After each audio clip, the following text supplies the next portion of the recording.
দুনিয়ার ফিচার, এই দুনিয়াতে বিপদ আপদ, কষ্ট, ঝুঁকি, স্ট্রাগল, পার্থক্য, অসুস্থতা, এগুলো নিয়ে আমাদেরকে টিকে থাকতে হয়। এটা দুনিয়ার ফিচার, মিলাই ফেললে হবে না। জান্নাতের ফিচার একটা, দুনিয়ার ফিচার আরেকটা। দুনিয়াতে কষ্ট থাকবে, বিপদ আপদ থাকবে। এই দুনিয়ার ফিচারটা আল্লাহ তাআলা কোরআনের একটা আয়াতে খুব চমৎকার ভাবে উল্লেখ করেছেন। ফেরাউনের ভয়ে দেশ ত্যাগ করলেন, মিশর থেকে মাদিয়া। আবার আল্লাহর আদেশে যখন ফিরে আসলেন, আবার ফেরাউনের সাথে তর্ক বিতর্ক, যুদ্ধ। একটা রাত আল্লাহ নবী মুসা আলাইহিস সালাম শান্তি মতো মিশরে ঘুমাতে পারে নাই। একটা রাত শেষ পর্যন্ত এই ফেরাউন মুসা আলাইহিস সালামকে ধাওয়া করেছে। ফেরাউনের ধ্বংসের আগ পর্যন্ত সে মুসা আলাইহিস সালামকে ধাওয়া করেছে। তার মানে মুসা আলাইহিস সালাম এই বিপদ আপদ, পরীক্ষা, এগুলো থেকে মুক্তি পান। সম্মানিত সুধী, আমরা এই পৃথিবীতে খুব অল্প একটা সময়ের জন্য, একটা ট্রানজিট পিরিয়ড কাটানোর জন্য বেসিকলি আমরা এই পৃথিবীতে এসেছি। আমরা কি চিরকাল এই পৃথিবীতে থাকবো বলেন তো? না, একটা ট্রানজিট পিরিয়ডে আমরা এসেছি, আবার চলে যেতে হবে। এই যে আমাদের জীবন, এই জীবনের জন্য বিপদ আপদ, পরীক্ষা, স্ট্রাগল, এটা অনিবার্য, এটা হবেই। বিপদ নাই, কষ্ট নাই, আপদ নাই, অনিশ্চয়তা নাই, স্ট্রাগল নাই, এমনকি কেউ আছে এখানে? কেউ কি হাত তুলে বলতে পারবেন যে হুজুর আমার জীবনে কোনো বিপদ নাই, অথবা আমার জীবনে কোনো দুঃখ নাই, কষ্ট নাই, কোনো স্ট্রাগল নাই, কোনো রিস্ক নাই? এরকম সৌভাগ্যবান কেউ আছেন এখানে? তাহলে জীবনের জন্য পরীক্ষা, এটা অনস্বীকার্য, হবেই হবে পরীক্ষা। পৃথিবীর জীবনটাই এমন, এভাবেই এই লাইফকে ডিজাইন করা হয়েছে। পরীক্ষা থাকবে, এখানে বিপদ থাকবে, এগুলো উত্তীর্ণ হয়ে আপনাকে যেতে হবে। চির সুখ চির শান্তি এটাই পৃথিবীতে হয় না। চির সুখ এবং চির শান্তির জায়গা হচ্ছে জান্নাত। চির সুখ এবং চির শান্তি কোথায়? এটা জান্নাতের বৈশিষ্ট্য। চির সুখ চির শান্তি, টেনশন নাই, ঝামেলা নাই, পরীক্ষা নাই, বিপদ নাই, রিস্ক নাই, স্ট্রাগল নাই। এটা হচ্ছে দ্য ফিচার্স অফ জান্নাত, জান্নাতের ফিচার।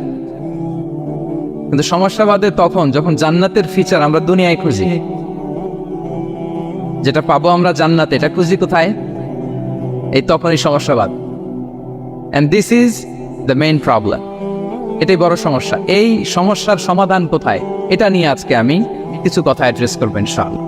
তো তাহলে আসুন শুনি জান্নাতের ফিচার কি। জান্নাতের কমন একটা ফিচার হচ্ছে জান্নাতে there will be no sickness in paradise. জান্নাতে কোনো অসুস্থতা থাকবে না, চিরসুস্থ। সুবহানাল্লাহ পড়েন।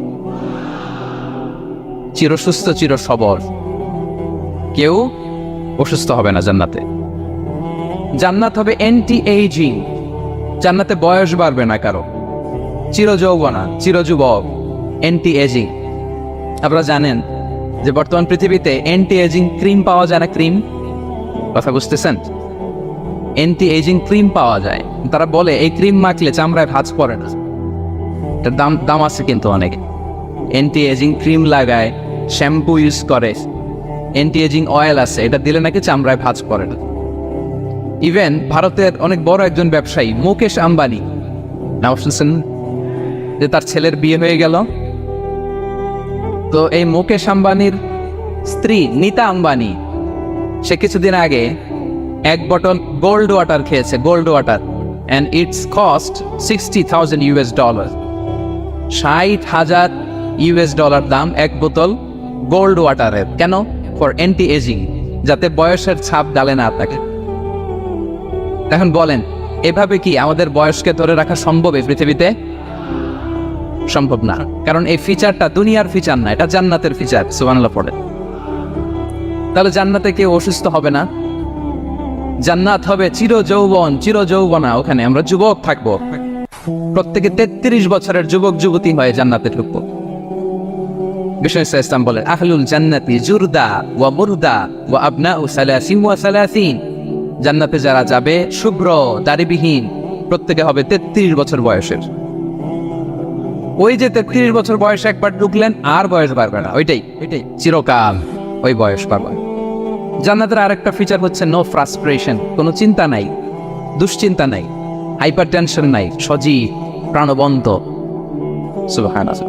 জান্নাতের আরেকটা ফিচার হচ্ছে there is no expiry date in জান্নাত।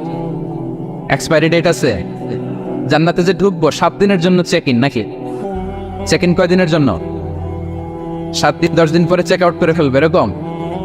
নো এক্সপায়ারি ডেট, আজীবন। একবার এন্ট্রি পেলে বের হওয়ার টেনশন নাই। আল্লাহু আকবার। তাহলে no expiry date, rather it's eternal. আজীবন থাকবেন, খালিদিনা ফিহা, চিরকাল থাকবেন। এবং জান্নাতের সবচাইতে গুরুত্বপূর্ণ ফিচার হচ্ছে there will be no death in Jannat. জান্নাতে আপনার আর মৃত্যু হবে, মৃত্যুর বিদায় হবে। তার মানে আপনি অমর হবেন। তাহলে আপনি চির সুস্থ, চির সবল হবেন জান্নাতে, চির যুবক থাকবেন, প্রাণবন্ত থাকবেন, আপনি অমর হবেন, আপনি জান্নাতে মরবেন না। জান্নাতীরা যখন জান্নাতে যাবে, ফেরেশতারা ডেকে বলবে, ইয়া আহলাল জান্নাতি ইন্না লাকুম আন তাসিহু ফালা তাসকামু আবাদা। জান্নাতীরা, চিরকাল সুস্থ থাকবা, অসুস্থ হবা না। ইন্না লাকুম আন তাশিব্বু ফালা তাহরামু আবাদা, তোমরা শাবাব থাকবা, বুড়া হবা না। ওয়া ইন্না লাকুম আন তাহইয়াউ ফালা তামুতু আবাদা, চিরকাল বেঁচে থাকবা, মরবা না। এবং সেদিন জান্নাতে মৃত্যু দেয়া হবে, মৃত্যু দেয়া হবে। ইউতাল মাউতু বিকাবশিন আমলাহ, একটা ছাগলের আকৃতিতে মৃত্যুকে আনা হবে। ফায়ুযবাতুল মাউত, মৃত্যুকে জবাই দেয়া হবে। এবার জান্নাতীরা তাকিয়ে থাকবে, ফেরেশতারা বলবে, ইয়া আহলাল জান্নাতি খুলুদুন ফালা মাউত, এ জান্নাতীরা চিরকাল এই জান্নাতেই থাক। তাহলে জান্নাতের ফিচার পাইছেন? এখন কোন বোকা যদি এই ফিচার দুনিয়ায় খুঁজে পাবে? পাবে না, কারণ দুনিয়ার ফিচার আলাদা। দুনিয়ার ফিচার কি? এই দুনিয়াতে বিপদ আসবে, কষ্ট আছে দুনিয়াতে, হতাশা আছে, ভয় আছে, অসুস্থতা আছে, বার্ধক্য আছে, এবং এই দুনিয়ার একটা এক্সপায়ারি ডেট আছে না? দ্য ডে ইউ ডাই, যেদিন আপনি মারা যাবেন, এটা আপনার এক্সপায়ারি ডেট। চলে যেতে হবে। এই পৃথিবীতে মৃত্যুর অস্তিত্ব আছে। সবকিছু থমকে দিয়ে, আপনাকে চমকে দিয়ে মৃত্যু চলে আসবে, ঠিক কিনা বলেন? হ্যাঁ। তাহলে এগুলো হচ্ছে দুনিয়ার ফিচার। এই দুনিয়াতে বিপদ আপদ, কষ্ট, ঝুঁকি, স্ট্রাগল, পার্থক্য, অসুস্থতা, এগুলো নিয়ে আমাদেরকে টিকে থাকতে হয়। এটা দুনিয়ার ফিচার, মিলায় ফেললে হবে না। জান্নাতের ফিচার একটা, দুনিয়ার ফিচার আরেকটা। দুনিয়াতে কষ্ট থাকবে, বিপদ আপদ থাকবে।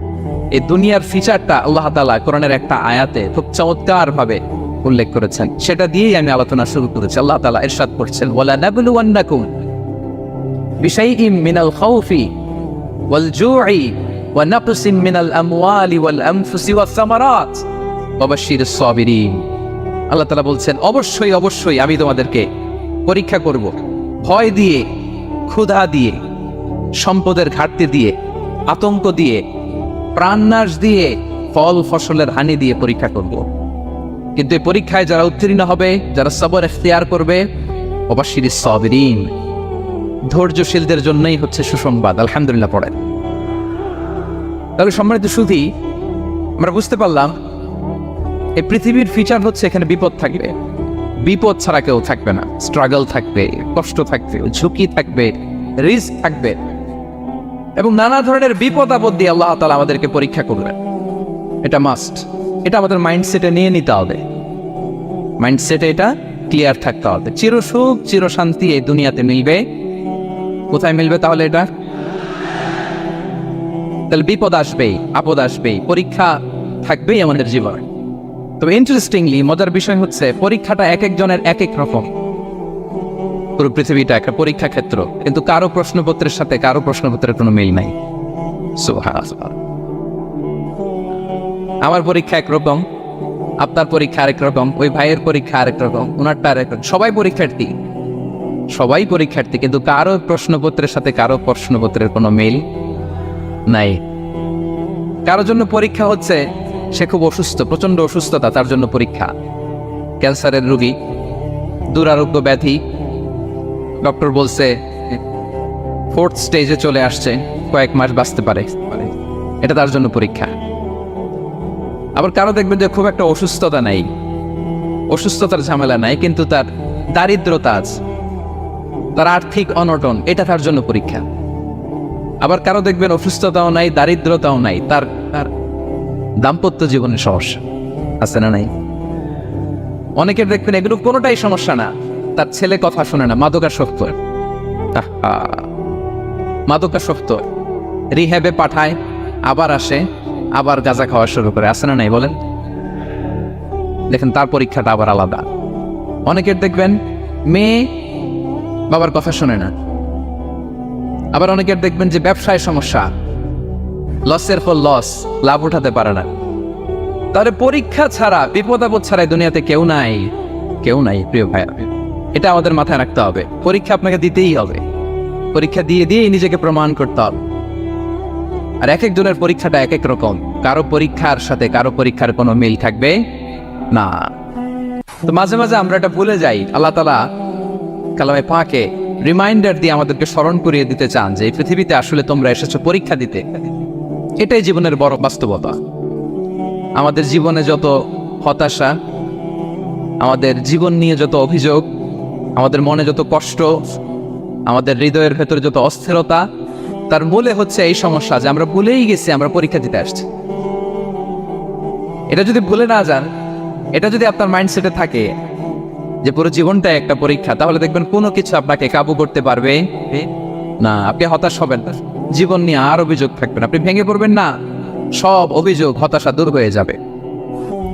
তারপর বুঝতে পারলাম পরীক্ষা আপনাকে দিতেই হবে। পরীক্ষা দেয়া ছাড়া এই পৃথিবী থেকে চলে যাওয়ার কোনো চান্স বা সুযোগ আমাদের কারো নেই। সূরাতুল আনকাবুতে আল্লাহ তাআলা এই কথাটা আরো চমৎকার ভাবে বলেছেন। আল্লাহ তাআলা ইরশাদ করছেন, আহাসিবান নাসু আইয়ুতরাকু আইয়াকুলু আমান্না ওয়া হুম লা ইফতানুন ওয়ালাকাদ ফাতান্নাল্লাযীনা মিন ক্বাবলিহিম ফালা ইয়া'লামান্নাল্লাহুল্লাযীনা সাদাকু ওয়ালা ইয়া'লামান্নাল কাযিবিন। আল্লাহ বলেন, মানুষ কি ভেবেছে সে শুধু বলবে আমি ঈমানদার আর তাকে আমি জান্নাতে ঢুকাই দেব? না, কখনো না, কোশ্চিন কালেও না। বরং পূর্ববর্তীকালে যারা পৃথিবীতে এসেছিল তাদেরকে আমি পরীক্ষা নিয়েছি, পরীক্ষা করেছি, এবং তাকেও ঈমানের প্রশ্নে সে সত্যবাদী না মিথ্যাবাদী পরীক্ষা দিয়ে দিয়ে নিজেকে প্রমাণ করতে হবে। ঠিক কিনা বলেন? পরীক্ষা দিয়ে আপনাকে প্রমাণ করতে হবে। এবং এই পরীক্ষার ব্যাপারটা, এটা যে শুধু আমরা সাধারণ মানুষ আমাদের জীবনে দুঃখ বিপদ পরীক্ষা এমনটা না। এই পৃথিবীর সবচেয়ে শ্রেষ্ঠ মানুষ যারা ছিলেন তাদেরকে আল্লাহ পরীক্ষা নিয়েছেন। বলেন তো এই পৃথিবীতে সবচাইতে শ্রেষ্ঠতম মানুষ কারা? সবচাইতে শ্রেষ্ঠ ভালো মানুষ কারা ছিল পৃথিবীতে? বলেন তো নবীরা। আওয়াজ করে বলেন তো কারা? তো বলেন তো নবীদের জীবনে পরীক্ষা ছিল কি ছিল না? হ্যাঁ ছিল, বেশি না কম? বিষ্ণু ইসলামকে জিজ্ঞাসা করা হলো, আইয়ুন নাসি আশাদ্দু বালাআন ইয়া রাসূলুল্লাহ, হে আল্লাহর রাসূল এই পৃথিবীতে কাদের জীবনে পরীক্ষা বেশি? বিষ্ণু ইসলাম বললেন, আল আম্বিয়া, নবীদের জীবনে। আল আম্বিয়া সুম্মাল আমসাল ফাল আমসাল, সবচাইতে জীবনে পরীক্ষার সম্মুখীন সবচাইতে বেশি হয়েছেন নবীর। তারপরে নবীদের পরবর্তী অবস্থান যাদের সিদ্দিকিন যারা, সোহাদা যারা, সলিহিন যারা, আল্লাহওয়ালা যারা, তাদের জীবনে পরীক্ষা বেশি। ইউকতালার রাজুলু আলা হাসাবি দীনি, ব্যক্তির দিনদারি যত বেশি তার জীবনে আল্লাহর পরীক্ষাও তত বেশি। আপনি আল্লাহওয়ালা হবেন, আপনার জীবনে পরীক্ষাও অনেক বেশি। এজন্য ইমানদার হওয়া যেমনি মর্যাদার, ইমানদারের জীবনে পরীক্ষাও হবে অনেক বেশি। এবং পরীক্ষা যত বড়, খেয়াল রাখতে হবে, মন খারাপ করার কোনো সুযোগ নেই। পরীক্ষা যার জীবনে যত বড়, সেটাতে সফল হতে পারলে ওটার প্রতিদানও বড়। পরীক্ষা যত বড়, এটাতে সাকসেস হইতে পারলে এটার রিওয়ার্ডও তত বড়। বিষ্ণু ইসলাম বলেন, ইযামুল জাযাই মাআ ইযামিল বালা, বালা যত বড় জাযাও তত বড়, প্রতিদানও তত বড়। কারণ নবীদের জীবনে যদি খেয়াল করেন দেখবেন, যেই নবীর জীবনে পরীক্ষা যত বেশি সেই নবীর জীবনে সফলতাও তত বেশি। সাইয়েদানা ইব্রাহিম আলাইহিস সালামের কথাটা একটু খেয়াল করেন তো, বলেন তো ওনার জীবনে পরীক্ষা কেমন ছিল, বেশি না কম? ওনার জীবনের পরীক্ষা থেকেই তো আমরা এই শব্দটা ব্যবহার করি, আমরা বলি অগ্নি পরীক্ষা। কি বলি? মানে আগুনে নিক্ষেপ করা হয়েছে সাইয়েদানা ইব্রাহিম আলাইহিস সালামকে, তাও স্বাভাবিকভাবে না, উলঙ্গ করে, ন্যাকেট করে ওনাকে অপমানিত করবার জন্য ওনার গায়ের জামা কাপড় খুলে উলঙ্গ অবস্থায় আল্লাহর খলিল সাইয়েদানা ইব্রাহিম আলাইহিস সালামকে অগ্নিকুণ্ডে নিক্ষেপ করা হয়েছিল। এরকম এক্সপেরিয়েন্স এই অডিটোরিয়ামের ভেতরে আমাদের কখনো হয়েছে? তাইলে সাধারণ মানুষের জীবনের পরীক্ষা আর নবীদের জীবনের পরীক্ষার মধ্যে পার্থক্য আছে না নাই? ওই পরীক্ষায় উনি পাশ করে ফেললেন। 86 বছর পর্যন্ত আল্লাহর কাছে দোয়া করলেন, আল্লাহ আমাকে একটা নেককার সন্তান দাও। আল্লাহ সন্তান দেয়। 86 বছর পরে আল্লাহ তাআলা সাইয়েদানা ইব্রাহিম আলাইহিস সালাম এবং হাজারের ঘরকে উজালা করে সন্তান দিলেন। সাইয়েদানা ইসমাঈল আলাইহিস সালাম পৃথিবীতে আসলেন কত বছর বয়সে? 86 বছর বয়সের এখানে কেউ আছেন? হ্যাঁ, আছি আমরা? কেউ নাই। 86 বছর বয়সে প্রথম সন্তান পেয়েছে। তাদের ঘরকে উজালা করে আল্লাহর নবী সাইয়েদনা ইসমাঈল আলাইহিস সালাম আসলেন। এবার আল্লাহ বললেন, যাও স্ত্রীকে আর এই কলিজার টুকরা সন্তানকে থাকো তো প্যালেস্টাইনে, প্যালেস্টাইন থেকে 1,500 কিলোমিটার দূর দ্য ব্যারেন ল্যান্ড, ওই মক্কার ধুধু মরু প্রান্তরে রেখে আস, যেখানে কেউ নাই, মানুষ নাই, গাছ নাই, পাখি নাই, পানি নাই, যাও রেখে আস। আচ্ছা বলেন তো, 86 বছর পরে যে লোকটা সন্তান পেল, বুঝেছেন? উত্তর দিয়েন। 86 বছর পরে যে লোকটাকে আল্লাহ তাআলা সন্তান দিল, তার হৃদয়ে ওই সন্তানের জন্য মায়া বেশি না কম? এমনি তো আমাদের প্রথম সন্তানের হিস্ট্রিটা একটু খেয়াল করেন তো। প্রথম আমাদের যে মেয়ে হয়েছিল বা যাদের ছেলে হয়েছিল, তার প্রতি আদর, সোহাগ, দরদ, ভালোবাসা, আল্লাহ কত ছিল। আর 86 বছর বয়স আল্লাহ তাআলা ওনাকে সন্তান দিলেন, দিয়ে বললেন, যাও হাজারকে আর ইসমাঈলকে মক্কার ধুধুমরু প্রান্তরে রেখে আস। আল্লাহ তাআলা বলতে দেরি, চলে যেতে দেরি নাই, মুহূর্তে রওনা হয়ে গেলেন। সুবহানাল্লাহ পড়বেন না? রেখে আসলেন মক্কার ধুধুমরু প্রান্তরে। এবার আল্লাহ বললেন, যাও রিটার্ন ব্যাক টু প্যালেস্টাইন, প্যালেস্টাইনে চলে যাও। চলে গেলেন, হৃদয়টা ভেঙে খান খান। অনেক বছর পরে আল্লাহ তাআলা আবার অনুমতি দিলেন, যাও এবার ছেলেকে রেখে আসতে পারো, যাও প্যালেস্টাইন থেকে আবার মক্কায় যাও। সাইয়েদনা ইব্রাহিম আলাইহিস সালাম প্যালেস্টাইন থেকে আবার 1,500 কিলোমিটার পথ পাড়ি দিয়ে, এখনকার মতো ফ্লাইটে যায় নাই, গাড়িতেও না, উটে করে। কিসে করে? উনি যে কতবার মক্কা থেকে ফিলিস্তিন এসেছেন আর গিয়েছেন, কোনো ইয়ত্তা নাই। গেলেন, এবার ছেলেটা হাঁটতে পারে, দৌড়াতে পারে, একটু একটু কথা বলতে পারে, আব্বা আব্বু ডাকতে পারে। কেমন মায়া লাগে বলেন তো? মায়া ভালোবাসায় যখন টইটম্বুর, ঠিক ওই মুহূর্তে আল্লাহ বললেন, ছেলেকে জবাই করো, জবাই করো ছেলেকে। আল্লাহ তাআলা বলতে দেরি করেছেন, আল্লাহর আদেশ পালনে 1 সেকেন্ডও তিনি দেরি করেন নাই। ছুরি চালালেন, জান্নাত থেকে দুম্বা নিয়ে আসা হল। এভাবে আল্লাহর নবী ইব্রাহিম আলাইহিস সালাম ওনার জীবনের প্রতিটি ক্ষেত্রে যেখানে আল্লাহ তাআলা ওনাকে পরীক্ষা নিয়েছেন, উত্তীর্ণ হয়েছেন। এবং দেখেন ওনাকে আল্লাহ তাআলা কি উপহার দিলেন। আল্লাহ তাআলা ওনাকে খলিলুল্লাহ উপাধি দিলেন, আল্লাহর বন্ধু। সুবহানাল্লাহ বলেন। আল্লাহ তাআলা বলছেন, ওয়া ইযি বিতালা ইব্রাহিম রাব্বুহু বিকালিমাতিন ফাআতাম্মাহুন ক্বালা ইন্নী জাঈলুকা লিন-নাসি ইমামা। আল্লাহ অনেকগুলো পরীক্ষা নিয়েছিলেন সাইয়েদনা ইব্রাহিম আলাইহিস সালাম, প্রতিটা পরীক্ষায় সাকসেসফুলি পাস করেছেন, গোল্ডেন এ প্লাস। আল্লাহ বলেন, ইন্নী জাঈলুকা লিন-নাসি ইমামা, I'm gonna make you the leader for the entire human being. I'm gonna appoint you as a leader for the entire universe. গোটা বিশ্বের জন্য, গোটা মানবতার জন্য আমি তোমাকে লিডার বানায় দিলাম। রিদমুল জাযাই মা'a ইদমিল বালা। পরীক্ষা যত বড়, ওই পরীক্ষায় পাশ করলে ওইটার ফলাফল ও প্রতিদানও বড়। তাহলে দেখেন প্রিয় ভাইরা, সাইয়েদনা ইব্রাহিম আলাইহিস সালামের জীবনে পরীক্ষার কোনো শেষ ছিল না। আমি আপনি কোথায়? আল্লাহর খলিলের জীবনে যদি এত পরীক্ষা থাকতে পারে, আমি আপনি কোথায় বলেন তো? এবার বলেন, সাইয়েদনা মূসা আলাইহিস সালাম, ওনার জীবনে তো কোনো পরীক্ষার ছিল না। হ্যাঁ, গুণে শেষ করতে পারবেন? জন্মটাই তো হয়েছে পরীক্ষার মধ্য দিয়ে। মিশরের ছেলে সন্তান হইলে ফেরাউন বলছে জবাই করো, ওনার মা এরকম সিন্ধুকে করে ভাসায় দিলেন নীল নদীতে। কি একটা রোমাঞ্চকর পরিস্থিতির মধ্য দিয়ে আল্লাহ তাআলা ওনাকে বাঁচালেন।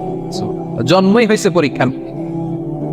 বড় হইলেন, ফেরাউনের ভয়ে দেশ ত্যাগ করলেন, মিশর থেকে মাদিয়া। আবার আল্লাহর আদেশে যখন ফিরে আসলেন, আবার ফেরাউনের সাথে তর্ক বিতর্ক, যুদ্ধ। একটা রাত আল্লাহ নবী মূসা আলাইহিস সালাম শান্তিমতো মিশরে ঘুমাতে পারে নাই। একটা রাত শেষ পর্যন্ত এই ফেরাউন মূসা আলাইহিস সালামকে ধাওয়া করেছে। ফেরাউনের ধ্বংসের আগ পর্যন্ত সে মূসা আলাইহিস সালামকে ধাওয়া করেছে। তার মানে মূসা আলাইহিস সালাম এই বিপদ আপদ পরীক্ষা এগুলো থেকে মুক্তি পান নাই। এবার বলেন ঈসা আলাইহিস সালামের কথা, ওনার জীবনে তার পরীক্ষা ছিল না। কি পরীক্ষা ছিল? Same scenario goes to the biography of every messenger in the world. পৃথিবীর সব নবীর ক্ষেত্রে একই ঘটনা ঘটেছে। সাইয়েদনা ঈসা আলাইহিস সালাম দাওয়াত যখন দিলেন, ওনার বিরোধিতা শুরু হলো, ওনাকে হত্যার ষড়যন্ত্র হলো, ইভেন কি ওনাকে মারার জন্য বনি ইসরায়েলেরা উদ্ধত হলো, জানে বাঁচবার জন্য পালালেন, এক ঘরে ঢুকলেন, চারদিক দিয়ে ঘেরাও করল, উনি দরজা জানালা লাগাই দিলেন। ওরা বললো একজন দরজা ভেঙে জানালা ভেঙে ভিতরে ঢুকো, ঢুকে দেখো বেটা ঈসা কি করে। একজন ভিতরে ঢুকছে, ঢুকার সাথে সাথে বল রাফাআহুল্লাহু ইলাইহি, আল্লাহ তাআলা ঈসা আলাইহিস সালামকে উপরে উঠায় নিলেন। আর যেই লোকটাকে তারা ভেতরে ঢুকালো তার চেহারাকে আল্লাহ তাআলা ঈসা আলাইহিস সালামের চেহারার মতো করে দিলেন। এবার তার বাইরের সাথীরা বলে ঘটনা কি, বেটা ঈসাও বেরোয় না, আমাদের লোকটাও বেরোয় না, সবাই ঢুক। দরজা ভেঙে ভেতরে ঢুকে দেখে ঈসা দাঁড়ায় আছে। বলেন তো এটা ঈসা না বিসা? এটা কি আসল ঈসা? ওমা কতালু ওমা সালাবু ওয়ালাকিন শুব্বিহা লাহুম। আল্লাহ বলে তোমরা আমার নবী ঈসাকে হত্যাও করতে পারো নাই, শুলেও চড়াতে পারো নাই, আমি সেফটি সিকিউরিটি দিয়ে আমার নবী ঈসা আলাইহিস সালামকে আকাশে তুলে নিয়েছি। তাহলে ওনার জীবনে পরীক্ষার শেষ ছিল না। এবার যদি আমরা বিশ্বনবী সাল্লাল্লাহু আলাইহি ওয়াসাল্লামের জীবনের দিকে তাকাই, ওনার জীবনটা দেখেন তো, আমাদের পেয়ারা নবী বিশ্বনবী মুহাম্মদুর রাসূলুল্লাহ সাল্লাল্লাহু আলাইহি ওয়াসাল্লাম, ওনার জীবনে কি স্ট্রাগল ছিল? স্ট্রাগল মাক্কি জীবনের কথা যদি একটু খেয়াল করেন, দেখেন তো 3 বছর শিয়াবে আবি তালেবে জেল কেটেছে, না খেয়েছিলেন। ওনার বংশের লোকেরা প্রথমে ছাগল খেয়েছে, ছাগলগুলো যখন শেষ, ছাগলের চামড়াগুলো শুকিয়ে ওইটা খাইছে। গাছের পাতা ছাল এগুলো খেয়ে খাবারের অভাবে বেহুশ হয়ে পড়ে থাকতো তারা। না খেয়ে কয়দিন ছিলেন আপনি? আমি কয়দিন ছিলাম না খেয়ে? মনেই তো পড়ে না, না খেয়েছিলাম কিনা কোনোদিন। এ হচ্ছে মাক্কি জীবন। মেন্টালি প্রেসার দেয়া হয়েছে। বিশ্বনবীর চাচা আবু লাহাব তার 2 ছেলে উতবা আর উতাইবা, এদের সাথে বিয়ে দিয়েছিলেন 2 মেয়ের। যখন দাওয়াত দেওয়া শুরু করলেন 2 মেয়েকে ডিভোর্স দিয়ে দিল। দেখেন একটা বাবার জন্য প্রাপ্তবয়স্কা মেয়েকে যখন উঠায় নেওয়ার আগে ডিভোর্স দেয়, তার মানসিক অবস্থাটা কেমন থাকে বলে? মেন্টালি প্রেশারাইজ করা হয়েছে, ফিজিক্যালি অ্যারেস্ট করা হয়েছে। বিশ্বনবী সাল্লাল্লাহু আলাইহি ওয়াসাল্লাম যখন নামাজে দাঁড়াতেন, ওটের পচা নারী ভুঁড়ি বিশ্বনবীর কাঁধে চাপিয়ে দেওয়া হতো। আপনার জীবনে এরকম ঘটছে কখনো? আপনি নামাজ পড়তেছেন, ওটের পচা নারী ভুঁড়ি আপনার কাঁধে চাপিয়ে দেওয়া হয়েছে? কয়দিন হয়েছে এরকম? কয়দিন হয়েছে? হ্যাঁ, তারপরে তো আলহামদুলিল্লাহ বেরোয় না মুখ দিয়ে। কেমন আছেন হুজুর? কয়েন না, বেশি একটা সুবিধার না, তাই না? বেশি একটা একটু মিলাবে। কতটুকু পরীক্ষা আমরা দিয়েছি। তায়েফে গেলেন বিশ্বনবী, তায়েফে গেছিলেন জমির বায়না দিতে, তাই না? জমি কিনবে তায়েফে। তায়েফবাসীদেরকে জাহান্নামের আগুন থেকে বাঁচাতে গিয়েছিলেন, নিজের জন্য না। সেখানে তায়েফের ছেলেরা পাথর মেরেছে বিষ্ণু ইসলামের গায়ে। এত শুভ্র দেহ ছিল, চেহারা ছিল, বিষ্ণুবীর গা দিয়ে ঝরঝর করে রক্ত ঝরেছে। ফিজিক্যাল হ্যারাসমেন্টের শিকার হয়েছেন বিষ্ণু ইসলাম। যখন যেদিন বিষ্ণু ইসলামকে হত্যার ষড়যন্ত্র করা হলো, আল্লাহ তাআলার আদেশে তিনি মক্কা থেকে মদিনায় হিজরত করলেন। মদিনাতে যে একটা রাত 7ম হিজরির আগ পর্যন্ত শান্তিতে ঘুমাতে পারেন নাই। 3 দিকে 3 ইহুদি বসতি, বনু কাইনুকা, বনু নদীর, বনু কুরাইজা। খাওয়ার মধ্যে বিষ মিশিয়ে দেয়া হয়েছিল বিষ্ণু ইসলামের। বাজুর, খাসির বাজুর রান পছন্দ করতেন।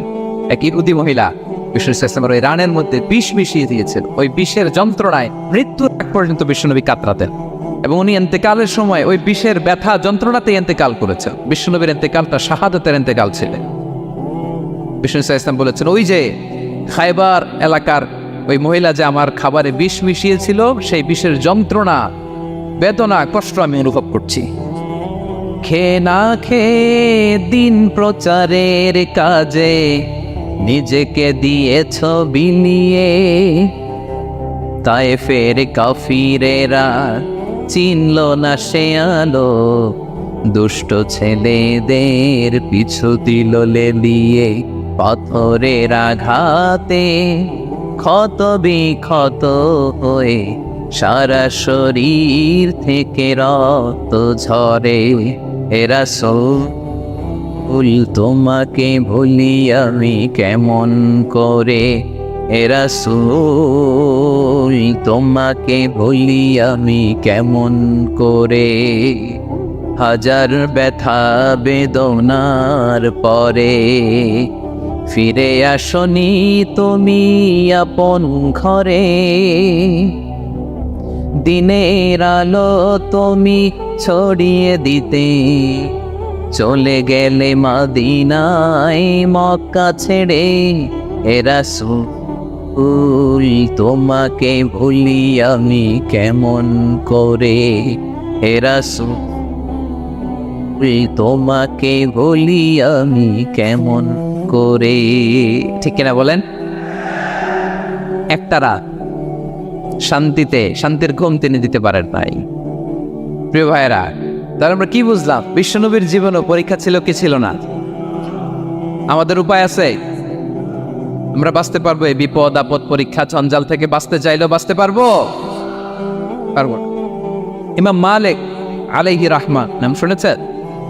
ইমাম মালিক, ওনার জ্ঞান থেকে লাখো লাখো মানুষ উপকৃত হয়েছে, কোটি কোটি মানুষ উপকৃত হয়েছে।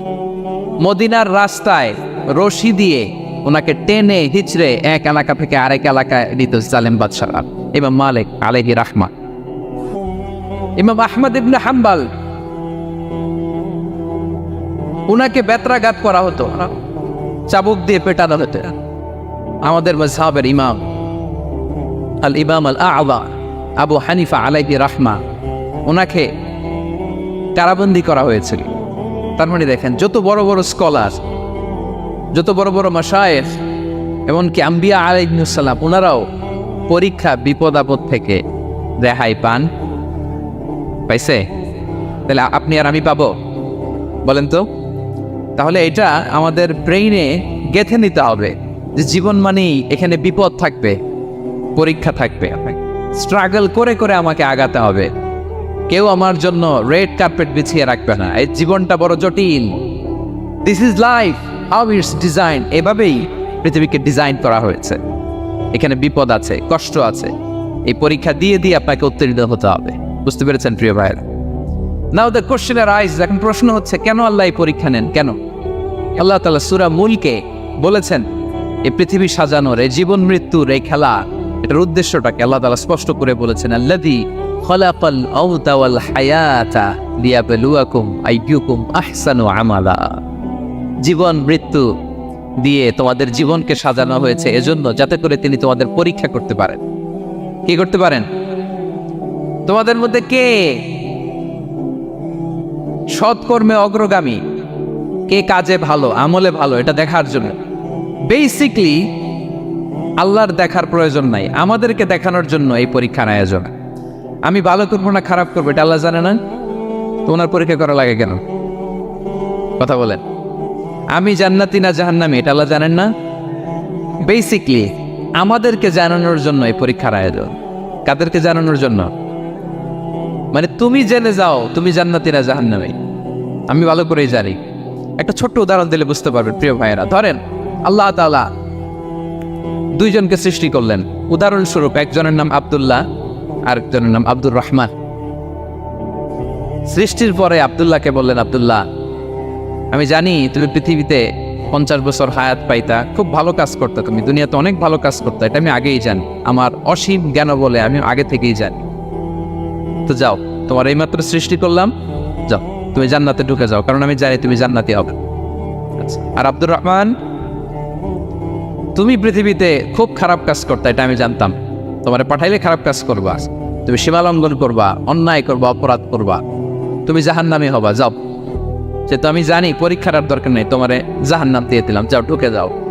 আব্দুল্লাহ ঠিকই জান্নাতে ঢুকে যাবে, আব্দুর রহমান কি ঢুকবে? ঢুকবে। সে বলবে, আল্লাহ এই মাত্র আমারে বানাইলেন, এই মাত্র আপনি আমাকে সৃষ্টি করলেন, সৃষ্টি করেই বলতেছেন তুমি জাহান্নামে যাও, আর বলতেছেন আমি জানি দুনিয়াতে পাঠালে তুমি খারাপ কাজ করবা, তুমি জাহান্নামী হবা, পাঠানোর আর কি দরকার, আগে থেকে জাহান্নামে যাও। আল্লাহ আপনি জানলে জানতে পারেন, আমি তো জানি না। ঠিক কিনা বলেন?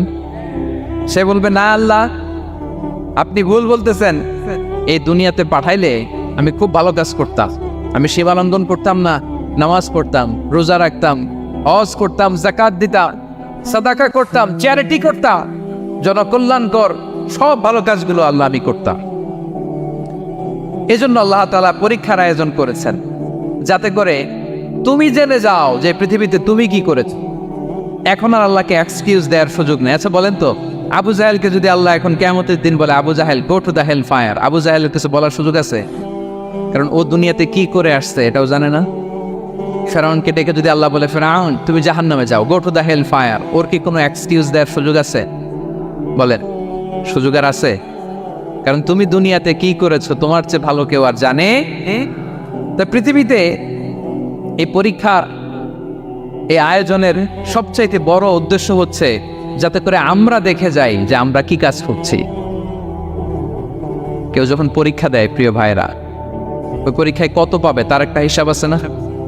বলেন, আপনি গণিত পরীক্ষা দিয়ে আসছেন, যে 100-তে 100 পাবে সে বলতে পারে আমার সব অঙ্ক হয়েছে, ঠিক কিনা বলেন? আর যে লাড্ডু গুড্ডু বুঝছেন তো, কিছুই পারে নাই, গোড়ার টিপ, তারও একটা হিসাব আছে যে সে কিছুই লিখে আসতে পারে নাই।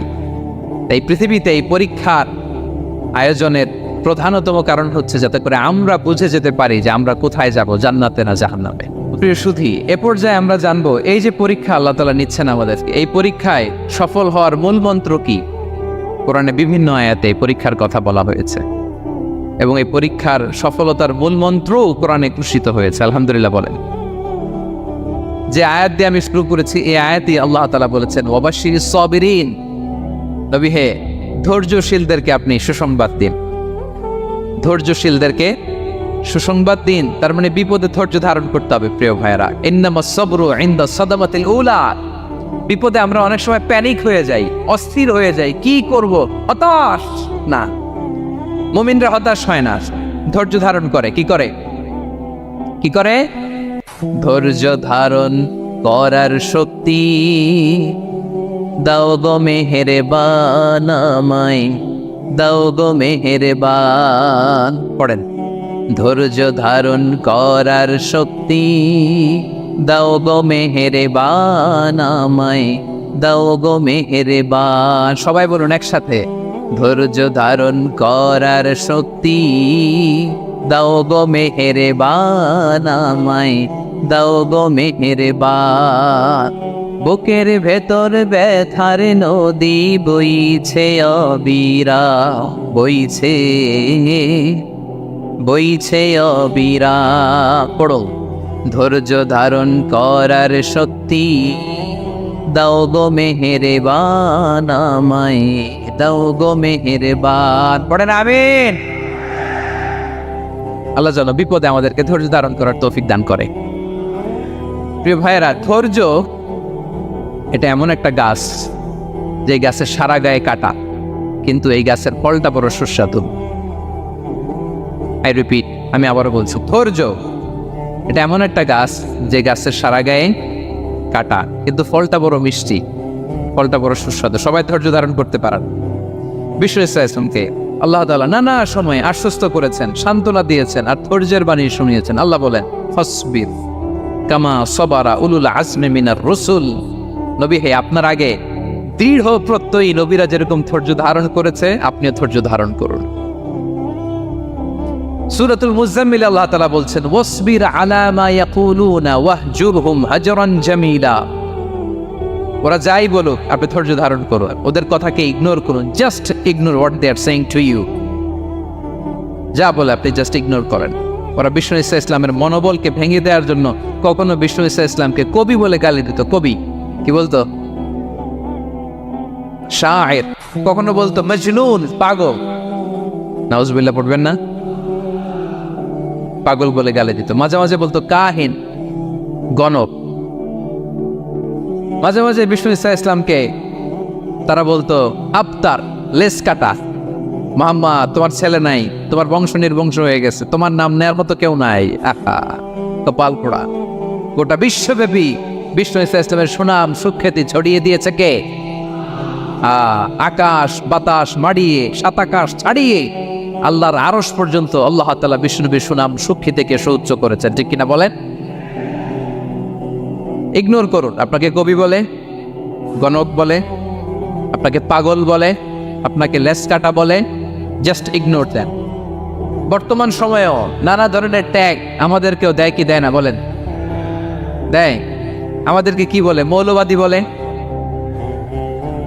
বলে ওই যে রাজাকার বলে, রাজাকার রাজাকার খেলার দিন শেষ। মন মতো হইলে মুক্তিযোদ্ধা, মন মতো না হইলে রাজাকার, এই দিন শেষ। ওই দিন আর নাই, এই কার্ড দিয়ে আর খেলার দিন নাই। এগুলো মানুষ আর খায় না এখন, এগুলো গিলে না আর। সাধারণ মানুষ বড্ড সচেতন। দেখেন কালের বিবর্তনে, সময়ের আবর্তনে একই পরিক্রমা আমাদেরকেও ট্যাগিং করে, আমাদেরকে মৌলবাদী বলে, ব্যাকডেটেড বলে, রাজাকার বলে, জঙ্গি বলে, যুদ্ধাপরাধী বলে, আছে না এরকম? ওয়াসবির আলা মা ইয়াকুলুন, নিজের সাথে মিলায় নেন, যা বলে ধৈর্য ধারণ করো। ওয়াহজুরহুম হাজরান জামিলা, জাস্ট ইগনোর দ্যাট, ভালোভাবে ইগনোর করেন, খালাস, সালাম দিয়ে কেটে পড়েন। তাহলে প্রিয় ভাইরা, এই বিপদ আপদ আমাদের পিছু ছাড়বে না, পিছু ছাড়বে না। নবীদের পিছু ছাড়ে নাই, আমরা কোথায়? আমরা আর কি? বিপদ আমাদেরকে ধৈর্য ধারণ করতে হবে, মনোবল হারাইলে হবে না। দেখেন বিশ্বনবী কিভাবে আপনাদেরকে সান্ত্বনা দেয়। বিশ্বনবী বলেন, আজাবান লি আমরিল মুমিন, মুমিনের ব্যাপারটা বড় আশ্চর্যজনক। ফাইন্না আমরাহু কুল্লাহু লাহু খাইর, মুমিনের জীবনে যা ঘটে সবটাই খাইর, সবটাই কল্যাণ। ইন আসাবাতহু সাররাউ শাকারা ফাকানা খাইরাল্লাহ ওয়া ইন আসাবাতহু দাররাউ সাবারা ফাকানা খাইরাল্লাহ। মুমিনের জীবনে যদি সুখ আসে তাহলে মুমিন শুকরগুজার হয়, এটা তার জন্য ভালো। আর যদি মুমিন জীবনে দুঃখ আসে তাহলে সে সবর ইখতিয়ার করে, এটাও তার জন্য ভালো। সুবহানাল্লাহ। তাহলে দেখেন, আমরা হয় সুখে থাকি নয় দুঃখে থাকি, ঠিক কিনা বলেন? তাহলে সুখের সময় আমরা শুকর করি, কি করি? শুকরগুজার হই। শুকরিয়া করাও একটা ইবাদত, শুকরিয়া করাও কি? আর দুঃখের সময় আমরা সবর করি, সবর করাটাও একটা। তাহলে আমাদের পুরো জীবনটাই ইবাদত, পুরো জীবনটাই সুখের সময় শুকর আর দুঃখের সময় সবর। আওয়াজ করে বলেন, সুখের সময় শুকর আর দুঃখের সময়। এই দুই ইবাদত মুমিন জীবনে চলমান, কন্টিনিউয়াস, একটা উইন উইন সিচুয়েশন। কি বল? উইন উইন হয়ে গেল না? যেই পরিস্থিতিতেই থাকে আমাদের জন্য লাভ। আল্লাহু আকবার। তাহলে প্রিয় ভাইয়েরা, এটাই জীবনের বাস্তবতা। সবর আমাদেরকে ইখতিয়ার করতে হবে, হতাশ হওয়া যাবে না। অনেকে আমরা অল্পতে হতাশ হই। এই যে আমরা ধৈর্য ধারণ করছি, এর ফল পাচ্ছি না। দীর্ঘ দেড় দশক ধরে ধৈর্য ধারণ করছেন না আপনারা? এখন মুক্তি, স্বাধীনতা, বিজয় এনে দিয়েছে কে? ধৈর্য ধারণ করো। ধৈর্যের যে ফলাফল, এটা বড় মিষ্টি। ধৈর্য এমন একটা গাছ, এই গাছের সারা গায়ে কাটা, কিন্তু এর ফলটা বড় সুস্বাদু, এর ফলটা বড় মিষ্টি। ধৈর্য ধারণ করার অভ্যাস করতে হবে প্রিয় ভাইরা। মুমিন হতাশ হয় না, হাল ছেড়ে দেয় না। মুমিন ভরসা রাখে একজনের উপর, তিনি কে? লা তাইআসু মির রাউহিল্লাহ ইন্নাহু লা ইয়াইআসু মির রাউহিল্লাহি ইল্লাল কওমুল কাফিরুন। আল্লাহর রহম থেকে নিরাশ হয়ে যাও না। কাফির ছাড়া, অকৃতজ্ঞ ছাড়া কেউ আল্লাহর রহ থেকে, আশা থেকে নিরাশ হয় না। শয়তানের সবচেয়ে বড় মিশন হলো আমাদেরকে হতাশ বানানো, এটা খেয়াল রাখবেন। শয়তানের সবচাইতে বড় মিশন কি? আমাদেরকে হতাশ করে দেয়া। হতাশ বানাইতে পারলে সে সাকসেসফুল, খুশি। কিন্তু আমরা এত সহজে হতাশ হই না, আমরা নিরাশ হই না, আমরা বিপদে হাল ছেড়ে দেই না। আমরা ভরসা রাখি এক মহান সত্তার উপর, তিনি কে? মনে থাকবে, বিপদ আসলে ভেঙে পড়বেন, ভিসা না হইলে কান্নাকাটি শুরু করবেন, ব্যবসায় লস হইলে হাউমাউ, দেশ থেকে কোনো দুঃসংবাদ আসলে হতাশ হবেন, ভেঙে পড়বেন। ধৈর্য ধারণ করব আমরা। আওয়াজ করে বলেন, আমরা কি করব? সবর। বিপদ ট্যাকেল দেওয়ার প্রথম স্টেপ হচ্ছে সবর, ধৈর্য ধারণ করতে হবে। অবশ্যই সাবিরিন, ধৈর্যশীলদেরকে সুসংবাদ দাও। বিপদ থেকে বাঁচার দ্বিতীয় স্টেপ হচ্ছে এই বিপদ থেকে উত্তরণের চেষ্টা করতে হবে, কন্টিনিউয়াস প্রচেষ্টা চালিয়ে যেতে হবে। ওয়াল্লাযীনা জাহাদু ফিনা লানাহদিয়ান্নাহুম সুবুলানা। যারা আমার রাস্তায় চেষ্টা করে, প্রচেষ্টা করে, স্ট্রাগল করে, তাদেরকে আমি পথ দেখিয়ে দেই, সুবুল দেখিয়ে দেই, ওয়ে আউট দেখায় দেই, এক্সিট দেখায় দেই। কোথাও আটকাবেন না আপনি, আপনাকে এক্সিট দেখাই দিবে কে? মালয়েশিয়াতে কেলুয়ার বলে না, কেলুয়ার কি বলে চেনেন? কেলুয়ার মানে কি? এক্সিট। এক্সিট পেয়ে যাবেন, আটকাবেন না আপনি জীবনে কোথাও। 3 নাম্বার, আল্লাহর উপর তাওয়াক্কুল করতে হবে বিপদ আসলে। ওমাইয়া তাওয়াক্কাল আলাল্লাহি ফাহুয়া হাসবুহ। আল্লাহর উপর যে তাওয়াক্কুল করে, আল্লাহ তার জন্য যথেষ্ট হয়ে যায়। তাহলে বিপদে প্রিয় ভাইয়ের আমরা প্যানিক হব না, ধৈর্য ধারণ করব, বিপদ থেকে উত্তরণের সর্বোচ্চ প্রচেষ্টা চালিয়ে যাব, আর ভরসা রাখবো একজনের উপর, তিনি কে? আর বিপদ আসলে এটাকে নেগেটিভলি নেবেন না সবসময়। বিপদ আপদ এটা অনেক পজিটিভ ভালো জিনিস আমাদের জীবনে বয়ে নিয়ে আসে। শাইখুল ইসলাম ইবনু তাইমিয়া আলাইহি রাহমা উনি বলতেন, খুব দামি কথা, খুব হেভি ওয়েট কথা, মনোযোগ দিয়ে শুনুন। তিনি বলতেন, যে নেয়ামত তোমাকে আল্লাহ থেকে দূরে সরায়, ওই নেয়ামতের চেয়ে বিপদ ভালো যে বিপদ তোমাকে আল্লাহর দিকে ধাবিত করে। আই রিপিট, আমি আবারও বলি, যে নাজ নেয়ামত তোমাকে আল্লাহ থেকে দূরে সরিয়ে দেয়, সে নাজ নেয়ামতের চেয়ে ওই বিপদ আপদ ভালো যেই বিপদ আপদ তোমাকে আল্লাহর কাছে টেনে নেয়। তাহলে বিপদ আপদ আসলে আপনি হতাশ হবেন, আর কখনো দুঃখ করবেন? মোয়ারের ভাইয়েরা, আর মন খারাপ করবেন? আপনি খেয়াল করে দেখেন, বিপদ আসলে আমরা আল্লাহরে ডাকি বেশি। যখন অসুস্থ আপনি খেয়াল করেন তো, আল্লাহ আল্লাহ তুমি ছাড়া বাঁচানোর কেউ নাই, আল্লাহ আল্লাহ তুমি হেফাজত করো, আল্লাহ তুমি সুস্থ করে দাও। যখন লাইফ থ্রেট, দেখেন আপনি গুম হয়ে যেতে পারেন, আপনার কারাবন্দি করতে পারে, এরকম একটা বিপদের মধ্যে আছেন, তখন খেয়াল করেন তো আল্লাহর সাথে আপনার কানেক্টিভিটি, রিলেশনশিপটা কতটা ডেভেলপ হয়। কারণ বিপদে পড়লে আমরা আল্লাহরে ডাকি বেশি। তাহলে বিপদ আপদেরও কিছু পজিটিভ সাইড বা দিক আমাদের জীবনে আছে না নাই? অনেক পজিটিভ দিক আছে, কয়েকটা শেয়ার করি। 1 নাম্বার, আল্লাহ 1 নাম্বার পজিটিভ সাইড তো বললাম, ইমাম ইবনু তাইমিয়া যেটা বললেন। এরপরে হচ্ছে মাঝে মাঝে আল্লাহ তাআলা আমাদের মর্যাদাকে আপগ্রেড করতে চায়, এলিভেট করতে চায়। আপনি ধরেন কোন একটা এয়ারলাইন্সের রেগুলার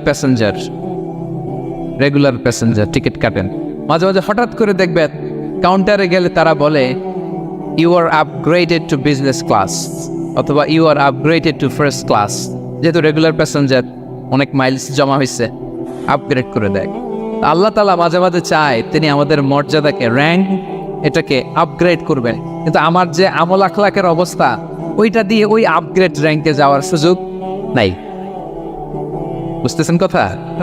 আল্লাহ চায় আমার লেভেল একটু আপ করতে, কিন্তু আমার আমলের যে অবস্থা, এতে আমি ওখানে যাই না। তখন আল্লাহ কিছু বিপদ আপদ দিয়ে, পরীক্ষা দিয়ে বান্দাকে টেস্ট করে। ওই পরীক্ষায় যদি উত্তীর্ণ হন, সাথে সাথে আল্লাহ তাআলা আপনার লেভেল বা র্যাঙ্ক আপগ্রেড করে দেয়।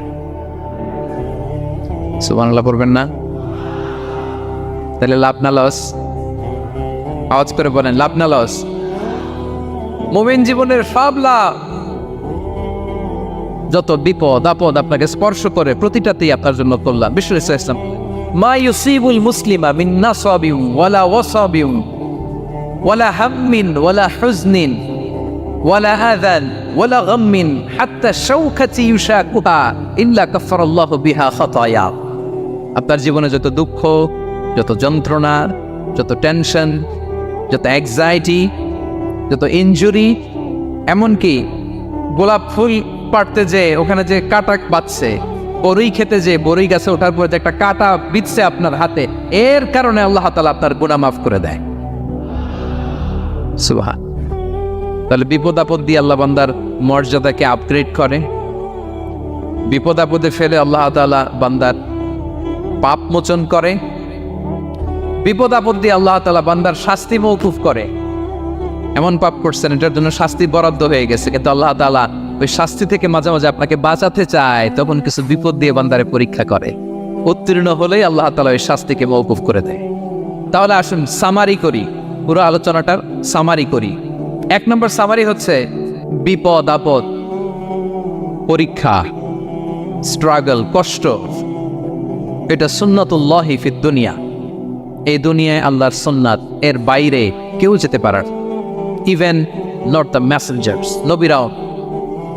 আজকের আলোচনায় শুনছেন না নবীদের জীবন দিয়ে কি গেছে, ups and downs, test and trial, নবীরাও না। তাহলে এটা আমাদের মাইন্ডসেটের সাথে সেট আপ করে নিতে হবে যে অতীতে, বর্তমানে, ভবিষ্যতে বিপদ আপদ মুক্ত এই পৃথিবীতে কেউ থাকবে না। পারবেন? হ্যাঁ, এটা মাইন্ডসেটে নিয়ে নিতে হবে যে এটাই জীবন, বিপদ আপদ দিয়ে আল্লাহ পরীক্ষা করবেন। এটাই পৃথিবী, চির সুখ চির শান্তি এই পৃথিবীতে খুঁজলেই পাওয়া যায় না। শুরুতে বলছিলাম না, চির সুখ চির শান্তি। বলেন তো এটা কি দুনিয়ার ফিচার না জান্নাতের ফিচার? জান্নাতের ফিচার দুনিয়ায় খুঁজলে পাওয়া যাবে? যাবে না। তাহলে আজকের আলোচনার 1 নম্বর লেসন হচ্ছে বিপদ আপদ এটা সুন্নাতুল্লাহি ফিদ দুনিয়া, এই দুনিয়া আল্লাহর সুন্নাত, এটা থেকে মুক্তি পাওয়ার কোনো সুযোগ নাই, নবীরাও পায় নাই। 2 নম্বর লেসন, বাঁচার যেহেতু সুযোগ নাই, we have to face it with patience, intellect and tawakkul. বিপদে অস্থির হওয়া যাবে না, এটাকে ফেস করতে হবে উইথ পেশেন্স, ধৈর্যের সাথে। বিপদ আমরা মোকাবেলা করব কিসের সাথে? ধৈর্য। প্যানিক হবে না, অস্থির হবে না, ধৈর্য ধারণ করবেন। উইথ ইন্টেলেক্ট, আল্লাহর দেয়া আপনার ইন্টেলেক্ট খাটিয়ে এই বিপদ উত্তরণের সর্বান্তকরণের চেষ্টা প্রচেষ্টা আপনার চালায় যেতে হবে। আর সবশেষে আত-তাওয়াক্কুল আলাল্লাহ, ডিপেন্ডিং অন আল্লাহ, ভরসা করবো কার উপর? আল্লাহর উপর। পারা যাবে তো? 2টা লেসন গেল। 3 নম্বর লেসন হচ্ছে আমাদের ছেলে মেয়েদেরকে we have to educate our child regarding the test and trial in this dunya. দুনিয়ার এই বিপদ আপদের ব্যাপারে আমাদের ছেলে মেয়েদেরকে শেখাতে হবে, বুঝাতে হবে। ওরা ছোট মানুষ তো অস্থির হয়ে যায়, আব্বু আমার সাথে কেন এমন হয়, আমারই শুধু পেন্সিল চুরি হয়, আমারই শুধু এটা হয়, আমি পরীক্ষায় খারাপ করি, আমি ব্যথা পাই, আমার এই আমার সেই। ছোট মানুষ তো বুঝে না, ওরা বুঝাইতে হবে যে বাবা, this is the essence of life, এটাই জীবন, এটাই কি এই লাইফ হ্যাকস গুলো তাদেরকে শেখাইতে হবে। ডোন্ট বি প্যানিক, প্যানিক হওয়া যাবে না। This is how life is design, এটাই জীবন, বিপদ আপদ আসবে, এটাকে মেনে নিতে হবে, ছেলে মেয়েদেরকে শিখাইতে হবে, তাহলে তারাও প্যানিক হবে না। পারবেন তো ইনশাআল্লাহ? আচ্ছা, 4 নম্বর লেসন হচ্ছে যেটা আমরা জানলাম, এই বিপদ আপদ সবসময় আমাদের জন্য খারাপ না। সামটাইমস ইট ব্রিংস খায়ের for us if dealt properly. ঠিকমতো বিপদকে ডিল করতে পারলে এটা আসলে আমার জন্য আখেরে কল্যাণই বয়ে নিয়ে আস। কি বলেন, তাই না? কল্যাণ বয়ে নিয়ে আসে। সব শেষ কথা হলো আমরা যেন এই বিপদগুলোকে প্রপারলি ডিল করতে পারি, আমরা যেন সবর ইখতিয়ার করতে পারি। আল্লাহর কাছে চাইতে হবে, দোয়া করতে হবে, কারণ তৌফিক দেওয়ার মালিক কে? আল্লাহর কাছে যেন আমরা কায়মনোবাক্যে প্রার্থনা করতে পারি, আল্লাহ এই বিপদকে যেন আমরা ডিল করতে পারি উইথ সাবর, উইথ ইন্টেলেক্ট, উইথ তাওয়াক্কুল। আসল হাতিয়ার হচ্ছে এটা, দোয়া। আল্লাহর কাছে চাইবেন, মনোযোগের সাথে চাইবেন, আন্তরিকতার সাথে চাইবেন। উদউল্লাহ ওয়া আনতুম মুখিনুনা বিল ইজাবা। বিষ্ণু বলেন এমন ভাবে চাও যেন তুমি অনেকটা কনফার্ম যে তোমার দোয়া আল্লাহ কবুল করবেনই, এমন ভাবে চাও। অনেকে রোবোটিক দোয়া করে। রোবোটিক দোয়া মানে দোয়ার মধ্যে প্রাণ নাই, ধ্যান নাই, মন নাই, আগ্রহ নাই, ভালোবাসা নাই, ওই দোয়া আল্লাহ কবুল করে না। মনোযোগ দিয়ে চাইতে হবে চাওয়ার মতো, তাহলে আল্লাহ তাআলার পক্ষ থেকে তৌফিক পাওয়া যাবে। পাওয়া যাবে তো ইনশাআল্লাহ।